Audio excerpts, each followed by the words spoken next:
welcome back to my channel. If you're new around here, please make sure you hit that subscribe button and notification bell. I upload every Sunday at 6 PM, so you won't want to miss any videos from vlogs, hauls, lifestyle videos and trip reports, which is what this video today is going to be about. We went on our first ever Walt Disney World holiday of April and May this year, so I thought I would do a quick summary conclusion video of our trip. I know it's a little bit later from when we actually came back, but I wanted to get all the vlogs out and my haul of everything I bought. Me and my boyfriend went. Andy, you might have seen him in a few of the vlogs, but if you haven't watched them, I will link the playlist in the description below. I vlogged every day, so that's the perfect way to kind of get our real-time experience of visiting Walt Disney World for the first time. But today I kind of wanted to talk to you about kind of our first time experience of visiting Florida, kind of what we thought, our honest opinions of like the flight pricing, who we booked with and everything. So if that's your sort of thing, please continue watching. Even if it's your 50th trip to Walt Disney World, I can assure you there's probably things that have changed in the last year or so since we've obviously been allowed back. And yeah, the only other experience I've ever had with visiting the Disney park was in California. I went with my parents and my brother in 2019, so that was kind of my only comparable experience of going to a Disney park, and it is completely different. I'm so glad I did California as kind of my first experience of visiting a Disney park, because it's just such a magical feeling. But I don't think you can beat Florida. It is just so magical. If you've seen my trip report, my trip announcement video at the end of my Shop Disney haul, you will know we are going back to Florida next year, and I've got a full trip announcement video coming your way, so you don't want to miss that. But without further ado, let's get into all my notes that have been written and have a chat about our holiday. So as I mentioned, it was our first trip. I have no experience for booking Disney World holidays, so we kind of went in blind. I did as much research as I could. I watched so many Disney vlogs, so I kind of knew what to expect, but I priced up a lot of different travel agents. I went through TUI, Virgin, British Airways, Walt Disney World Travel Company, and I ended up booking our holiday with Ever After Holidays. I watch Adam Hatton, much like a lot of people, and he actually did a sponsored ad with Ever After Holidays, and I trust his opinion, especially when it comes to booking a Walt Disney World holiday. So we decided to get a price up from them. We chose a few different on-site resorts. We decided quite early on that we wanted to stay on Disney property, because I think it was a lot easier for our first trip to obviously be within the Disney bubble. It was cheaper in terms of transport, because we weren't going to have to pay for Ubers or lifts to the parks or to Disney Springs, so it just felt cheaper for us. And they priced up Caribbean Beach Resort, which was one of the top resorts that I wanted to stay at. I'd watched Luke and Rich's Eleanor Dreamon's vlogs from 2019 in December when they went, and I just absolutely loved the look of Caribbean Beach Resort. It was the perfect mix of Disney / adult feeling resort, because it's a moderate, you have the Disney theme, but it's not too much in your face, and I feel like that was perfect for me and Andy, my boyfriend, because it felt like we were still on holiday but we still had the access to the Disney magic and the parks, and we just absolutely loved it. I have heard a lot of people have obviously said that it's quite a big resort. You do have internal buses, but I feel like that was a plus for us, because we could literally walk from our building. I think we were staying in Jamaica, and there was a bus stop right near us, so instead of walking all the way to the lobby, we could just literally walk a few minutes to the bus stop and then get on the bus and head out to the parks. And we were also very close to two Skyliner stations, which is the biggest perk of Caribbean Beach Resort, I have to say. We absolutely loved Caribbean Beach Resort because of the Skyliner, to the point that we so considered staying there again, but the price for next year, 2023, was about £1,000 more than we paid. So for our holiday for 2 weeks, staying on site with flights with Virgin, we were priced up £5,600, and we had to put a £200 deposit down each, so it's not a cheap holiday. I am very well aware of that, but we just couldn't resist kind of staying at a moderate resort and enjoying the first time of us being at Walt Disney World in the most amazing kind of resort. So yeah, as I said, we stayed at Caribbean Beach Resort, and we flew with Virgin. We loved Virgin on the way there. The flight was fine, the check-in was fine. You did still have to test before you went to America when we went, but I believe they've scrapped that completely now. I think you only have to be vaccinated, but we just uploaded all of our documents. We had our tests the day before. That was super easy, just had to show something when we were queuing up to check in, and that was fine. Our security was fine at the airport.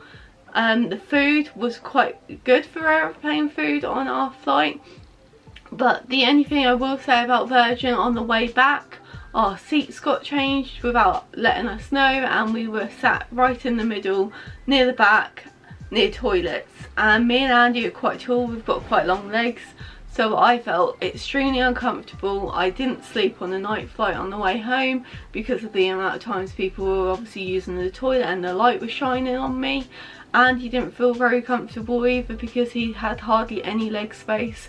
So our view on Virgin was kind of tainted a little bit on the way back because of the lack of communication and just moving our seats when we had obviously pre-reserved them.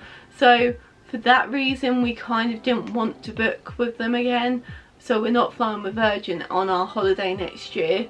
But I'm willing to give them another chance, probably for another flight at some time in the future, but because we'd obviously had such a bad experience on the way back, we just didn't want to risk it. So whilst we're talking about the flight, when we landed at MCO, we were just amazed with how quickly the kind of transfer from the flight to the airport terminal. Security didn't take us any longer, probably than half an hour, 45 minutes. They were really good. They had quite a lot of booths open, so we got through quite quickly, had no issue with that. Me and Andy have both been to America before, so the security didn't really faze us, and they didn't ask us too many questions as they would have done anyway. We got our suitcases, got on the monorail, which was just that is a sign when you're in Orlando, when you're on the monorail, you hear the Mayor Buddy Dyer and you're going into the main airport, and you see the American flag and the Walt Disney World wall and the shop, and you just know you're there. It was just such an amazing feeling. And our airport transfers, no longer is the Magic Express available anymore. You have to pay for your airport transfers to your hotel. So we use Mears, which is the company that used to operate Magical Express. It's just obviously not got the branding on it anymore, and we paid $30 I think for a return trip for each of us, and we couldn't recommend them enough. Obviously going from the airport to our hotel, we didn't have to wait long. I think we had to wait about 20 minutes, so it was enough time to kind of FaceTime my mum to say that we'd landed and stuff, and we couldn't recommend it enough in that sense. But on the way back, as you can see, the end of our holiday did not go smoothly with the flight, and also the Mears bus never turned up for us. It was about half an hour, 45 minutes late, and when you're obviously tired and just wanting to get home, the fact that a bus taking you to the airport for a flight is 45 minutes late, I just think is unacceptable. So we ended up paying for an Uber. It cost us about $45, but took us literally right to the departures bit where we had to just walk to the check-in desk and drop our cases off and go through security. So we've learnt the hard way. We might be still doing Mears going from the airport to our hotel next time, but we won't be using them as a return service because it just wasn't very good and it was very stressful, and having to obviously fork out another $45 for an Uber when it wasn't our fault just really miffed me a little bit. So I've heard the Sunshine Flyer is another airport transfer bus that has been running, and I know Disney in Detail, Victoria, used it and she said it was really good, so we might look at booking that. I believe it is a little bit more expensive, but if it means we're going to get from the hotel to the airport, I'd rather pay that little bit more. But I couldn't recommend an Uber enough because it was really nice not being on a bus with loads of people, getting taken straight there. I think it took about half an hour from Caribbean Beach Resort, so it was quite a quick kind of drive to the airport. So yeah, really recommend that. And we've learnt the hard way. I don't know if it's obviously just an isolated incident, but I'd take it on board just in case you were looking at doing Mears. I know I've mentioned a bit about Caribbean Beach Resort, but I also thought I'd mention about the dining credit. So when we booked our trip with Ever After Holidays, sorry, I'm trying to speak too fast, we qualified for the deal that they were doing where you get 854 dining credits when you book a moderate resort. I think it was about 400 for a value, and it was over 1,000 I think for a deluxe resort, and we really think this is quite a big perk. I know they don't do the dining plan anymore, but having that $854 to kind of put towards some of your meals was a really big help, because it is an expensive holiday. On top of obviously having to pay for the holiday, you're wanting to spend the money for food and merch and stuff, so having that extra little bit of money towards some of our meals, our quick services, it really helped. And we even didn't use it all. There was 1 or 2 days where the dining credit went down, so none of the tills at any of the food places in Disney World were accepting them, so we did have to fork out our own money. But they did kind of say on a reception at our resort, if you pay on your magic band, they may be able to reinstate it, but it got to the point where it just wasn't worth the hassle, so we just used it a little bit more on some snacks and stuff towards the end of the holiday. But I believe they've changed it a little bit for next year, where you can use the dining credits not only on food, you can use it on merch and stuff, so the money that they kind of give you when you book for your holiday doesn't have to necessarily be used for food. But we loved it. We got it emailed to my account because I was the one that booked it and like the lead guest on the booking. On the day that we checked in, it's a virtual gift card. I added it to my Apple Wallet, so it's just really easy for us to, when we were ordering food or paying for food at a table service or a quick service, just scan it and then they give you a receipt, and at the end of the receipt it will tell you how much your balance is left, which is quite good, so you can obviously keep a running total. And we also found a PDF online. I'll see if I can link it below if it's still around, but it basically gave you a list of all of the parks and all of the restaurants and quick services where you can use the dining credit, because not every restaurant accepts them. So when we were doing our dining reservations, I made sure to obviously pick ones that were valid on the dining credits.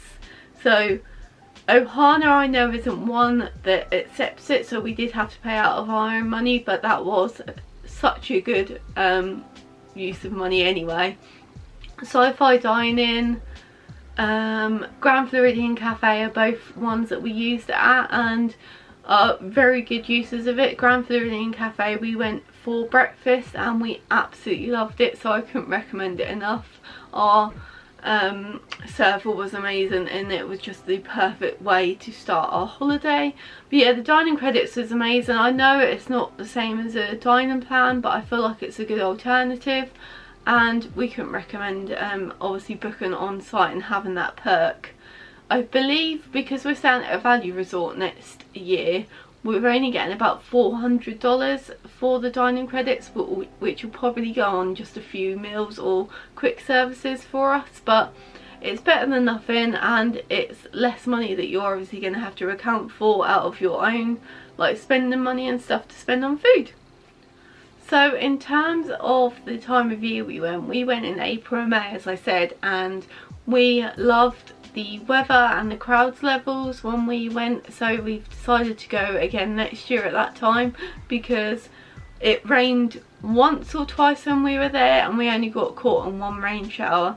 And I'm kind of like a traditional sort of person when it comes to a holiday. I do not want it to rain. I know Florida rains and stuff, and a lot of people go in September and October because it's a lot cooler, but we honestly didn't find it that hot or that unbearable, so we really like April and May.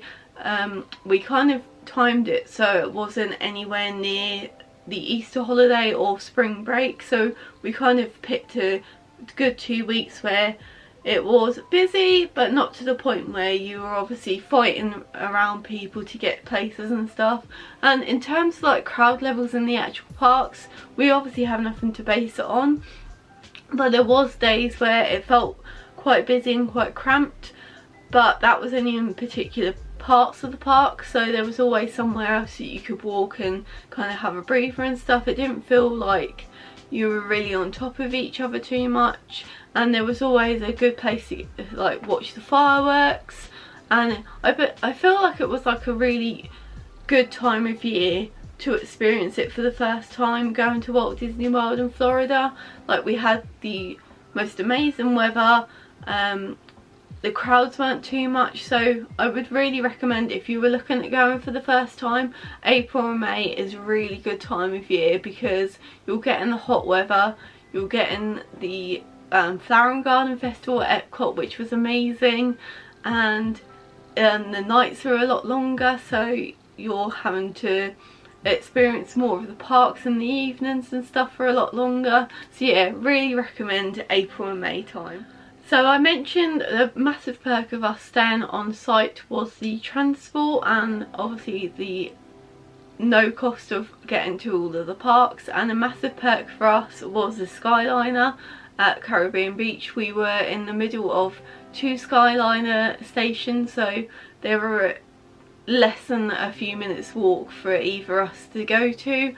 So we had the Riviera station, which you can use from Caribbean Beach Resort. That was literally a few minute walk to Epcot for us. Or you had the Caribbean Beach Resort, which is actually the changing station for the Skyliners, and you could go from Epcot and also Hollywood Studios and then Pop Century too as well, and that actually had a Joffrey station, which was amazing as well.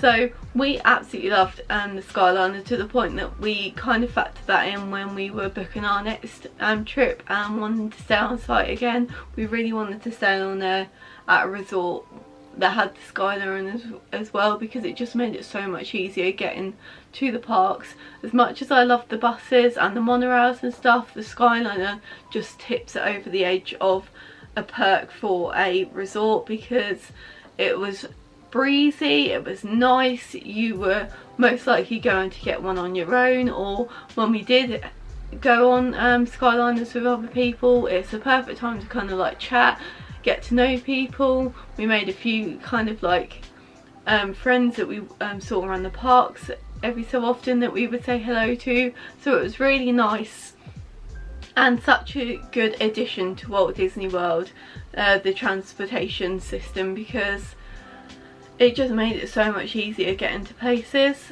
And when we were talking about the buses as well, I know a big thing about Caribbean Beach Resort is how big it is and how many internal buses there is, but we actually saw that as a real big perk. Where we were staying, we had an internal bus station literally a few minutes away from our building in Jamaica, so instead of having to walk all the way to the lobby to get one of the main buses, we could just go out of our building, go around, stay at one of the little stations and then get on the bus and then go straight there. And I think that's one of the things we're obviously going to miss about Caribbean Beach Resort, and also the refill stations that are in the building blocks, because that's amazing. I'm going to miss just having to walk down the stairs and walk around a few of the rooms to get to the station, and then having to go all the way to the main lobby of our new resort. I'm going to miss that, definitely am. So we've spoke about the airport, the flight,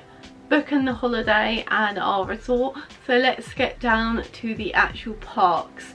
Our first impression of the parks was you can't quite put into words really how magical they are. Walking through those gates at Magic Kingdom, putting your magic band through the scanner and everything, and walking down Main Street, I was overcome with emotion. You'll see this if you've seen the vlogs. I cried. It is just such a magical experience, and it is the perfect way to escape reality. The music, the smells, the experiences that you kind of can just have there, it's just amazing, and we just absolutely loved it. And I don't think many people do get it until you go there. Like I said, the only other experience I had with a Disney park was California, and that's kind of like a different magical feeling because it is a lot smaller. You kind of get the magic of obviously it being Walt's home park and everything, but going to Florida, it's just on another scale. You just can't quite comprehend the scale of it. I know I'm really not making sense with this, but we just absolutely loved it, and the fact that we wanted to go back so soon after we obviously came home, I think just shows how much we fell in love with it. Our favourite park, me and Andy both agreed, was Epcot, because it had the perfect mix of adult feel but also the Disney magic as well. We just absolutely loved walking around the World Showcase, kind of experiencing all the different cultures, going to all the food booths. The fact that they do so many different festivals I think is really good, because it obviously keeps everyone wanting more and experiencing different things. I'd love to go to the Food and Wine Festival, which I think runs from July to November, I believe, because the food on some of those stalls look amazing. But we loved Flower and Garden. I had so many themed outfits for Flower and Garden, and I'm sure I'm going to have more when we go back next year. But we just loved how kind of different Epcot felt compared to all of the other parks. Hollywood Studios was also a fan favourite of ours. We loved experiencing Toy Story. Toy Story is my favourite Pixar and Disney film, so to get to a walk through Andy's backyard was amazing. Andy's a massive fan of Star Wars, so finally getting to experience Galaxy's Edge was amazing for him. I'd been to the one in California, but Rise of the Resistance wasn't open when we were there, so I got to ride that for the first time, which we absolutely loved. It's the most immersive ride I've ever been on. And also Hollywood Studios has my favourite ride, which is Mickey and Minnie's Runaway Railway. Nothing can stop us now, I don't know how. I absolutely love that. I would have gone on that ride so many times over and over again because it is so feel good. Like, I keep saying it, but the fact that you can just escape from reality at Disney is just amazing, and will be why I continue to go back. I know that our trip next year won't be our last one because I just absolutely love going. And even Disney Springs, we absolutely love Disney Springs, and we will definitely be spending a lot more time there when we go next time. Kind of experienced it more in the evenings and stuff, because it was just such a nice chilled vibe of being able to walk around, still have that little bit of Disney, go to all the different shops, the food places. It was just so nice. I'm trying to think of what else you might want me to talk about. I'll talk about food and kind of like table service, quick service, but I want to do a separate video on kind of all of the restaurants we ate at and our like recommendations of where it's worth it and stuff. But we booked quite a few dining reservations before we went. You can book them 60 days before you go. We booked Ohana's for dinner, we booked Grand Floridian Cafe for breakfast, Sci-Fi Dining for lunch, Nine Dragons for dinner. I'm trying to think of we did book the Boathouse, but I cancelled that because I started to not feel very well that day. We had Le Cellier, which was a dining reservation I got on the day I joined a walk-up queue, and I'm not gonna lie, I know it's a controversial opinion, I don't think it's worth it. We had about $200 of dining credits left. This was our last night before we flew home, So we were like, we'll go to a signature restaurant. I think it's a signature restaurant. We'll go to a posh restaurant. We'll have a nice last evening. Andy had the steak and he said it was alright, but it wasn't worth the price. I had the poutine and I'd heard that the poutine was amazing, but I didn't really like it. It was alright, but it was very, very rich to the point that it kind of ruined the kind of flavour of it for me. But the experience of it was brilliant.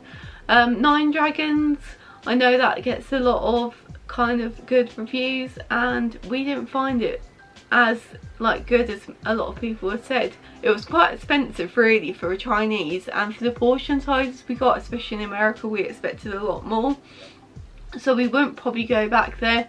We went to the quick service in Japan. I'm trying to think of what it's called. I'll put it on screen if I remember it. But we wouldn't go back there in a hurry because the food wasn't very good.